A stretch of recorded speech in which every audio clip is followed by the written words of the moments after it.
Okay, tell me what you do here. I am a head carpenter at Pacific Tugboat Service, Pacific Dredge and Construction, and my name is Isaiah. And I'm very honored to have such a nice shop here and a good job, and we love what we do because it's outside the box every day. It can be something completely new that you've never built before and you got to figure it out.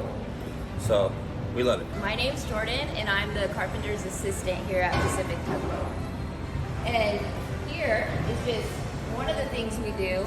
We get trim ready to go up on boats. We like to keep our tugboats nice, fresh looking. So here's some trim that we have done. So this is the old electrician's shop from Anasco, and I know we acquired it a couple years back, and we've had dreams to turn it into a good shop for everybody to use. And basically we got it, and it had a lot of stuff we had to demo. So we got all the stuff, all the walls out, everything cleaned out, and then we started building the cabinet shop in here. And so we got some of our tools set up: chop saw station, table saw, band saw.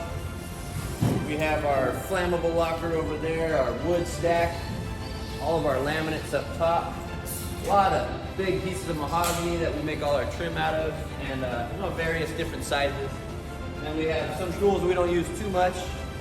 Joiners, big planer, more rolls of laminate. We're laminating like crazy around here. All the boats resheet and relaminate and trying to freshen them up, clean them up, and rewiring a lot of boats, repowering a lot. So that gives us an opportunity to really make the boat great and just refurbish everything from the hull all the way up. And our guys do a great job scraping them, bottom painting them, and welders are on it, and electricians, and carpenters. So we needed a good workspace. So now we have a good place to make all our trim, get everything ready, build our cabinets to go install on the boats.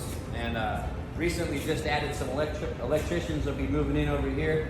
And we got them a nice workbench. We're going to start building them some upper cabinets, start building our way up in here for storage and possibly a second deck.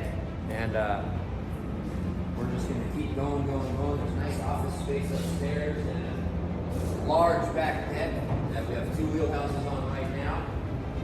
And it's been a good storage spot, a good gathering spot, a good place to plan new jobs for everybody to get together and figure out what's next on the boats. And it's been a pleasure. It's a lot better than our old barge, and we're just chipping away at making it great.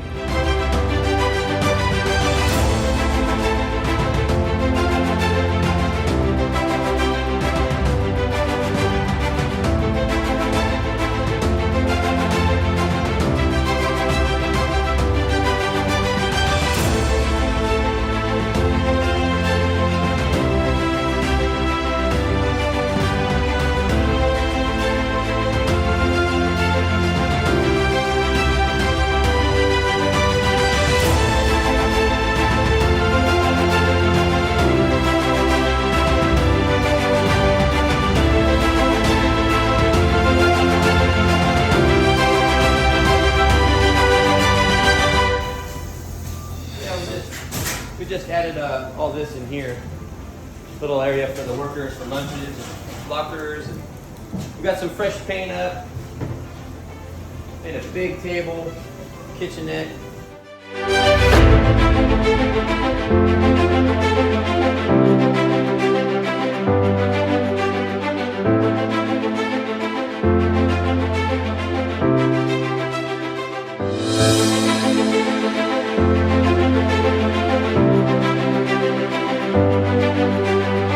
How's it going? So this is the S Bass, and we're right here at our pier in Logan, and this was the first boat I ever got to build from scratch with Dave and Bobby Allen and some of the fellas, and we did about 4.5 years ago, and we stripped it down to the studs, we resheeted it, we re-insulated it, rewired it, and added all kinds of beautiful mahogany work and a lot of black formica in the wheelhouse, keep the lights down. And it was a great project. It was a lot of fun, learned a lot. First boat I got to build completely. Trim looks great. Yeah, and we built full mahogany doors from scratch, windows from scratch. Everything you see here is just 100% handmade. And great dash. A lot of great electricians worked on this and did a great job, and a lot of great welders. And it was a really good experience. a lot of fun. So obviously you two know how to do a lot of really fine carpentry. There's cabinetry. I'm seeing all kinds of woodwork everywhere. But it's not always that glamorous, right? Sometimes there's strange things that come up. What's an example of that? So a few weeks ago we got asked to help block up the boats, and so Isaiah got out there with his chainsaw and started sawing these large beams. And as the boat's coming and we're getting it all ready, we're shoving and getting it, what's the word? We're shimming. So we're shimming these huge beams underneath the boat and just getting drenched with the water, and it's thrilling. It's because it's a whole different side of woodworking. So for me, that's way outside the box than anything I would think. Yeah, working with the crane department is like, it's not something we've always done, and it seems like they use us more and more when they need stuff done quick, with getting the crane mats cut up and then getting some new blocks under there and cutting some real big custom sized wedges, you know, for the shape of the hull we're working with. So usually a lot of these boats, like the other day with the Michael C, we had no idea if the bottom was flat, if it was tapered, if it was a V bottom, we really didn't know. And so when Peter craned it out of the water, we were going, okay, let's get a chainsaw out here and let's get some blocks built that match this. And it ended up working really good. And we had about 10 or 12 guys on it. We all stayed till about almost 6:37 that night, and we got the boat secured on the 270 barge. And that was just a classic example of 3 o'clock you get a phone call and you go, hey, let's do this. So everybody got some overtime and we had fun doing it, and it was nice and safe. So it was a thrill, you know. Yeah, we're not sanding mahogany all day and making little stuff. It's chainsaw and big beams, and yeah, it was a lot of fun.